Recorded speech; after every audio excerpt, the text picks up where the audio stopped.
제가 이제 회사에서 받던 연봉하고 네. 거의 4분의 1이에요. 둘째가 이제 방황을 하는 모습을 보면서 우리 가족 미국 비전 캠프를 한번 갔다 와야 되겠다. 아빠, 여기 애들은 왜 욕을 안 해요? 그 다음날 바로 자퇴를 시켰죠. 바로. 하나님 안에서 자기 자신을 발견하는데 집중적으로 쓸 수 있는 그 1년짜리 그런 혁신대안학교를 지금 컨셉으로 지금 잡고 있습니다. 안녕하세요. 비전 파인더 시청자 여러분. 오늘은 김남수 비전 코치님을 모시고 은혜로운 시간을 가지려고 합니다. 반갑습니다. 안녕하십니까. 네. 반갑습니다. 간단하게 자기소개 부탁드리겠습니다. 네, 반갑습니다. 저는 대학에서 이제 교육학을 전공했고요. 대학원 다닐 때는 국제정치학을 공부했습니다. 삼성전자에 입사해서 21년 정도 근무를 했고, 또 다음 세대를 살리는 교육연구소, 꿈을 찾는 아카데미라는 교육연구소를 설립해서 5, 6년 정도 된 것 같습니다. 네. 기독교 IT 혁신대안학교의 교감 선생님으로 근무를 했었었고요. 지금은 루아흐 비전스쿨이라는 그 대안학교를 설립 중에 있습니다.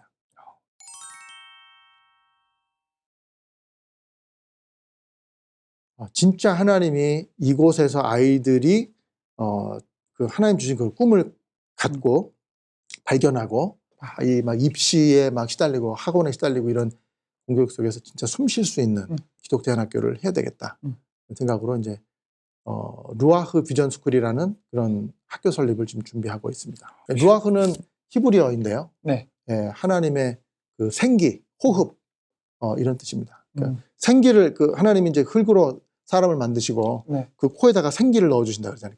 그 생기라는 말이 히브리어로 이제 루아흐거든요.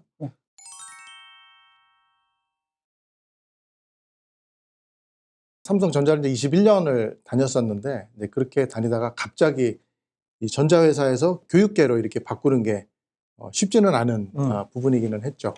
중국으로 주재원을 휴대폰 주재원을 다녀왔었습니다. 그 휴대폰 주재원들이 되게 엄청 바쁘거든요. 네. 그래서 10년 전에 주재원 할 적에 그 구정 설날 하루 쉬고 이제 364일을 출근을 했었었죠. 주일날에도 예배 끝나고 나서 다시 또 출근했었고, 그러니까 쉴 수가 없었죠. 네. 네, 그런 속에 있다 보니까 아무래도 자녀에 대한 삶을 제대로 좀 보지 못했던 게 사실이고요. 어느 날은 새벽 2시쯤인가 퇴근해서 집에를 왔는데 지갑이랑 이제 핸드폰을 딱 놓고 넥타이를 풀르는데 거기에 서재 벽에 메모지 한 장이 붙어 있더라고요. 그 글자를 보니까 우리 둘째 딸이 썼더라고요. 둘째 딸이 뭐라고 썼냐면 아빠 보고 싶어 이렇게 쓴 거예요. 넥타이 풀다 말고 그거를 보고 그 자리에 주저앉아서 한 2시간 울었던 것 같아요. 내가 누구를 위해서 내가 여기서 이루고 있는 건가. 이렇게 살지 말아야 되겠다. 자녀를 내가 너무 놓치고 있구나. 그런 생각을 하고 2주 정도 뒤에 주전을 그만두고 한국으로 들어와 버렸죠. 그냥. 들어와서도 한동안은 이제 자녀에 대해서 이제 신경을 많이 쓴다고 했지만 결국은 또 바쁘잖아요. 또 일을 하고. 그렇죠. 네. 그러면서 이렇게 시간이 한 해도 계속 흐르다가 그 아이가 이제 중학교 2학년에 대해서 김정은도 이렇게 무서워한다고 뭐 김정일도 뭐 무서워하는 중학교 2학년이고 네. 그렇죠. 방황을 조금 했어요. 우리 둘째가. 그 둘째가 이제 방황을 하는 모습을 보면서 이거 뭐지? 이제 그런 생각이 드는 거예요. 내가 진짜 이 아이들에 대해서 뭘 도대체 얼마나 알고 있나. 그 둘째는 친구가 다였던 거예요. 뭐 공부보다는 이제 친구 만나는 게 더 좋았던 거고 늦은 시간까지 뭐 놀다 들어오고 이제 그랬던 모습들을 보면서 이렇게 살면은 안 되겠다. 자녀 교육을 이렇게 하면은 안 되겠다. 처음으로 제가 이제 결단을 하고 휴직을 했습니다. 네, 1년 동안 휴직을 하고 자녀를 보면서 이 아이에게 어떻게 하면 이제 꿈과 비전을 좀 심어줄까. 저를 조금 걱정스럽게 했던 거는 성적은 뭐 공부를 하면 올라가잖아요. 근데 인생의 꿈과 비전이 뭐냐는 질문에 답이 없는 거예요. 네. 저는 그게 더 좀 걱정스러웠어요, 사실. 인생 꿈이 있어야지 뭘 하고 싶은 게 있어야지 뭐 이렇게 열정적으로 뭔가를 하잖아요. 그렇죠. 하고 싶은 게 없는 거예요, 그냥 친구들이랑 어울리는 게 좋은 거예요, 그냥 그거. 네. 근데 친구들이랑 어울리면서 이렇게 죽을 때까지 살 수는 없잖아요. 그래서 그때 이제 마음을 먹고 우리 둘째 딸한테 꿈과 비전을 좀 심어줘야 되겠다. 마음을 그때 먹기 시작했습니다. 휴직을 했으니까 뭐 동네 서점, 도서관 뭐 이런 데 막 거의 막 밖에 살다시피 하면서 그때 책을 엄청 읽었어. 막 300권, 400권 읽었던 것 같아요.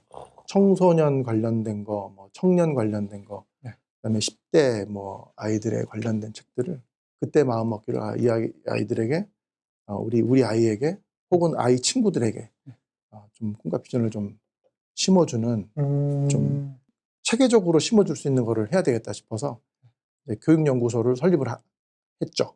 근데 그 교육연구소 이름을 꿈을 찾는 아카데미라고 네. 이름을 지었습니다. 그 연구소가 지금도 진행되고 있습니다.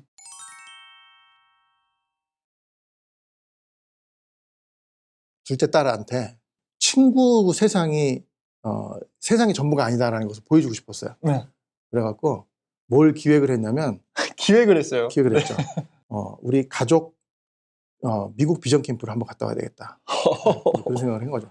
제 친구의 친구가 미국에서 이제 목사님 하시는 분이 계셨었어요. 분하고 이제 연결이 돼갖고 그분 집에서 이제 머물면서 거의 한 열흘 정도 이제 그 커리큘럼 다 짰죠. 가서 이제 날마다 예배를 드리고 미국이 뭐 워낙 이렇게 뭐 인프라가 잘 돼 있으니까 뭐 무슨 그 캘리포니아에 있는 과학관 그다음에 미국 그 대학 탐방도 하고 그 국립공원이 좋은 데가 되게 많거든요. 그렇죠. 국립공원에 가서 미국의 자연, 우리나라는 나라가 이렇게 뭐 산도 뭐 아기자기하고 뭐 그렇긴 하지만 이 대자연 그런 느낌은 아니잖아요. 그런 것들을 보여주면서 세상이 하나님이 만드신 세상이 그 우리나라에 있는 이 자연이 다가 아니다. 이 네가 만나는 친구들이 다가 아니다. 이런 것들을 좀 보여주고 싶었어요. 한 열흘 정도 다녀왔죠. 갔다 오니까 아이가 이제 보는 게 달라졌어요. 저한테 처음으로 이제 질문했던 게 아빠, 이제 그때 현지에 있는 그 목사님의 자녀들하고 목사님의 자녀의 친구들하고 이제 우리 애들이랑 같이 섞여가지고 이제 같이 프로그램 같이 했거든요. 걔네들은 1.5세대, 2세대 이런 애들이니까 영어하고 한국말을 막 섞어서 쓰는 거예요. 그런데 말이 예쁜 거예요. 영어를 좀 섞어 쓴다 뿐이지. 왜냐면 우리 둘째가 그 한국에서 이렇게 막 친구들이랑 다니면서 요즘 애들 조사만 빼놓고 막 욕이 막 섞여 있잖아요. 욕이. 그쵸. 얘는 욕을 안 하는 거예요. 근데 둘째가 저한테 그러는 거예요. 그때 비전 캠프 거의 끝나갈 무렵이었던 것 같아요.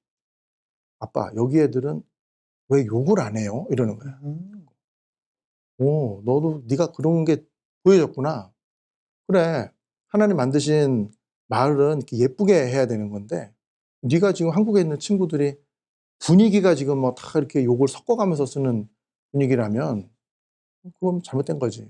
그렇지 않은 말투도 더 들어보니까 더 아름답지 않니? 더 예쁘고 그런 거를 이제 반응을 이제 해준 거죠. 저는.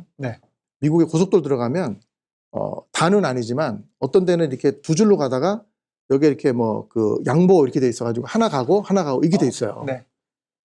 그거를 보면서 여기는 차들이 양보를 잘해요. 그러는 거예요. 뭐 양보를 안 하면 또 걔네는 벌금을 때리니까. 근데 뭐 우리 둘째는 그런 거 잘 모르니까 어쨌든 그런 거 보면서 이게 내가 봤던 세상이 다가 아니구나라는 걸 처음 깨달은 거예요. 갔다 와가지고 얘 마음속에 이제 그 뭔가 좀 움직임이 있었던 것 같아요. 뭐 물론 저도 기도 엄청나게 하고 뭐 갔다 오고 뭐 이틀째 된 날인가 그랬던 것 같아요. 너 갔다 오니까는 뭐가 달라진 것 같아요. 제가 본 세상이 제가 한국에서 있었던 세상이 다가 아니라는 걸 깨달았다고. 그러면은 아빠 생각에 네가 지금 여기 한국에서 만나고 있는 친구들하고 거기 그 미국에서 만났던 친구들하고 어떤 차이가 있는 것 같아? 혹은 한국에서 있는 친구들하고 계속 어울리면은 너한테 큰 도움이 될까 안 될까? 답을 못 하더라고요. 대답을. 본인이 이제 좀 생각이 좀 드는 거죠. 제가 얼른 말을 받아서 이번에 학교를 한번 바꿔보는 게 어떨까?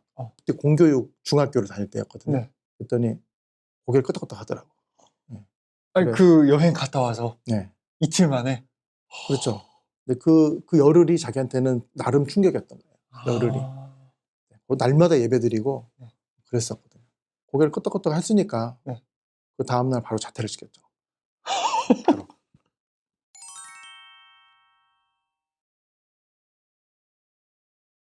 아내하고 이제 그 인터넷으로 기독대안학교를 막 찾았어요.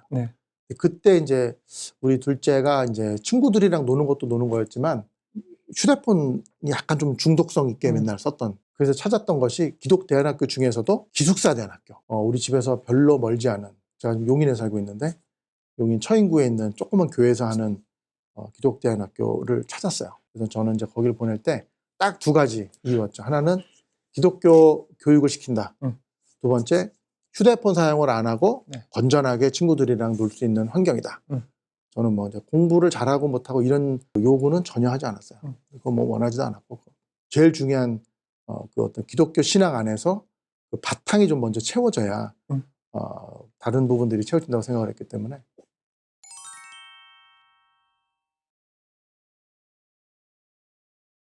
그 제일 큰 거는 우리 둘째가 너무 많이 바뀌었어요. 그리고 이제 신앙 안에서 신앙이 탄탄하게 네. 잡히니까 그 안에서 그 하나님 주신 꿈을 발견하게 되고, 어. 네, 그거를 통해서 자기가 꿈을 발견하니까 네. 누가 시키지 않아도 그걸 공부를 하는 거예요. 맞아요. 이렇게 막 그냥 머릿속에다가 집어넣고서는 뭐 끌어당긴다고 해가지고 되는 거는 한계가 있고, 그거는 뭐 된다고 해도 그건 단편적인 거예요. 단기적인 거고. 만약에 그렇게 해서 뭐 장사를 한다 그래도 계속 떠먹여 줘야 되는 그렇죠. 삶을 사는 네. 거잖아요, 그 아이는. 그렇죠. 장기적으로는 네. 그 물고기를 맨날 그냥 잡아줘야 되는 거고, 물고기 잡는 법을 스스로 터득할 기회가 없는 거죠. 네. 예, 그 억지로 막 인풋 집어넣어가지고 막 아웃풋 나오게 하는 그런 교육은, 저는 그 교육은 그거는 교육이 아니라고 생각하고, 네. 기다려줘야 되거든요, 부모님은. 네. 예, 저도 이제 계속 기다려줬죠. 뭐 성적은 뭐 잘 나왔겠어요. 가자마자 갑자기 안 나오지 당연히. 네. 그런 것에 대해서는 크게 개의치를 않았고, 네, 아이도 이제 그 안에서 이제 친구들을 사귀고, 핸드폰이 없으니까 노는 게 이제 굉장히 건전해요. 그렇게 5년을 지내면서 우리 둘째는 신앙이 이렇게 다시 잡히고, 거기가 이제 교회에서 하는 대안학교다 보니까 교회가 있잖아요. 그렇죠. 주일 예배도 하고, 그 대예배 반주를 하기 시작하더라고요. 대예배 반주를 5년을 하고, 그리고 나중에 고등학교 2학년, 고등학교 3학년 때는 영어 예배 리더로 서더라고요. 그래서 그런 모습을 보면서 너무 잘 보냈다. 지금 그 공교육이 너무 많이 무너졌거든요. 저는 크리스천으로서 하나님을 반대하는 것들이 그 맞다고 이렇게 막 정답이라고 이렇게 얘기하는 것들을 그 수용할 수가 없었고, 무슨 그 뭐 동성애 뭐 이런 것들 이렇게 하나의 뭐 성으로 뭐 인정을 해야 된다 뭐 이런 얘기도 하잖아요. 네. 저는 그런 거 있을 수 없는 거라고 생각하거든요. 네.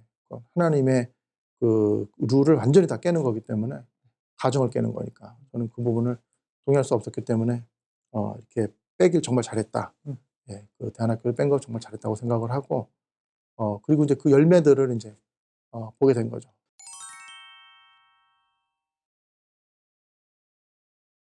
제가 이제 회사에서 받던 연봉하고 네. 여기에서 받는 거하고는 거의 4분의 1이에요. 4분의 1이요? 네. 그런데 그때 고민을 안 한 건 아니에요. 네. 고민을 안 한 건 그렇죠. 아닌데, 저는 그렇게 생각해요. 돈은 필요하면 하나님 채워주신다. 돈은 하나님 필요하면 채워주신다. 네. 그런데 하나님이 나에게 주신 비전은 내가 안 따라가면 그 비전 다른 사람한테 주신다. 저는 이제 그 생각이 그 달란트 비유를 읽다가 확 그게 왔어요. 달란트 이게 맡기시잖아요. 네. 10달란트, 5달란트는 나름 열심히 일을 해서 뭘 남기잖아요, 이윤을. 네. 1달란트는 주인을 무서워해가지고 땅에다가 숨겨놨다가 이렇게 감춰놨다가 다시 꺼냈다가 혼나잖아요. 그쵸. 그러면서 그거를 예수님이 그러잖아요. 그거를 10달란트 가진 사람한테 줘라. 네.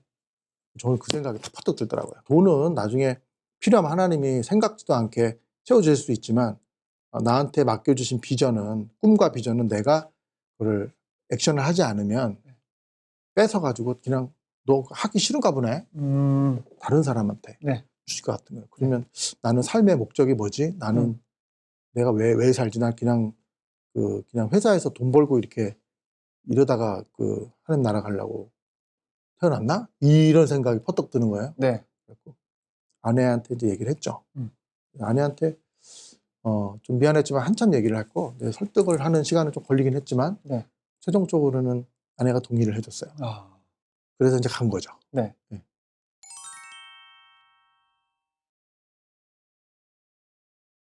우리가 이제 공교육 시스템에 있으면 입시라는 거를 빼놓고 갈 수는 없거든요. 근데 그 입시에만 또 몰입하다 보면 그냥 막 공부만 해야 되는 거예요, 그냥. 그쵸. 예, 시험 공부해야 되고, 내 적성 뭐 이런 것보다는 그냥 앉아서 해야 되고. 근데 그런 거 말고, 진짜로, 우리가 학생, 한 사람 한 사람마다 하나님이 부어주신 그런 삶의 목적이 있고 계획하고 있으신 하나님의 그리고 이제 그 사람마다의 그 달란트가 다르고 은사가 다르고 다 다르기 때문에 그것만 이렇게 집중적으로 인텐시브하게 집중적으로 이렇게 볼 수 있는 그런 기간이 있으면 좋겠다라는 생각을 하는 거고요. 대안학교도 지금 그 기독대안학교도 굉장히 많고 기독대안학교가 아니어도 일반 대안학교도 정말 많아요. 네.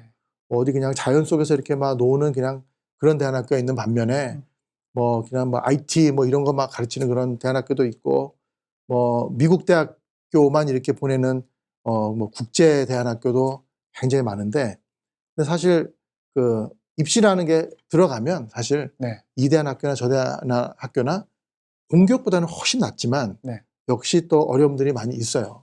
그 속에서 하나님이 주신 그 달란트와 비전을 발견하면 가장 좋은 베스트인데 네. 그렇지 않으면 어려운 거죠.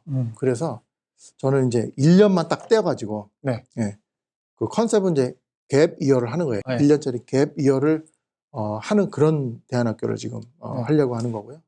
너무 그 나이가 어리거나 나이가 또 많으면 또 이제 입시 부분을 또 걸리게 될 거고 나이가 너무 어리면 자기가 자기를 또 성찰할 수 있는 그런 능력이 떨어지기 때문에 네. 초등학교 이제 고학년부터 중학교 한 2학년까지 그 정도를 대상으로 해서 1년만 딱 그냥 다양한 경험, 그리고 국내외 여행, 자기를 성찰할 수 있도록 고전 독서 토론을 통해서 뇌를 깨우고 직간접적인 이제 다양한 경험을 통해서 이런 분야도 있구나, 네. 저런 분야도 있구나, 나하고 잘 맞나?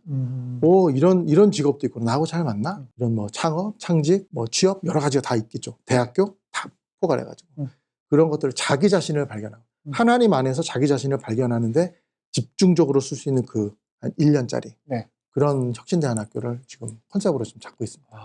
또 한 가지 궁금한 건 이제 갭 이어라고 하면 1년이잖아요. 궁금해 하실 것 같은데 학부모님들이 만약에 보신다라고 하면은 기존에 다니던 학교를 뭐 잠시 쉬고 오는 다시 돌아가는 그런 느낌인 건가요? 초등학교 같은 경우는 중간에 이렇게 왔다가 다시 들어갈 수 있는 그런 시스템이 아니에요. 초등학교, 중학교는 의무교육이기 때문에 의무교육은 중간에 이렇게 나가면은 그냥 결석 처리가 되는 거예요. 네. 네, 그렇기 때문에 정말로 자녀가 인생을 길게 보고 1년 정도는 이렇게 투자를 해볼 만하다라고 네. 한다면 1년 정도는 투자를 했다가 네. 다른 대안학교로 이렇게 가시면 될 것 같고요. 네. 지금 대안학교가 엄청 많기 때문에 네. 좋은 학교들이 많이 있습니다. 네. 그렇게 이제 찾아가시는 루트를 이제 생각을 좀 하고는 있는 거죠. 그 친구한테 맞는 그런 대안학교를 또 추천을 해줘도 참 좋을 것 같네요. 여기를 끝날 무렵쯤에. 그렇죠. 그러면 이제 학생마다 네. 자신의 이제 꿈과 비전이 다 달라질 거잖아요. 네. 예를 들면 뭐 IT 쪽으로 뭐 코딩 전문가가 되겠어요. 네. 그러면 이제 뭐 코딩을 잘 가르쳐주는 어떤 그런 쪽으로 연결을 해줄 수 있고 저는 아무래도 미국을 유학을 가야 될 것 같아요. 네. 그러면 미국을 갈 수 있는 그런 대안학교들이 많기 때문에 그런 학교도 할 수 있는 거고.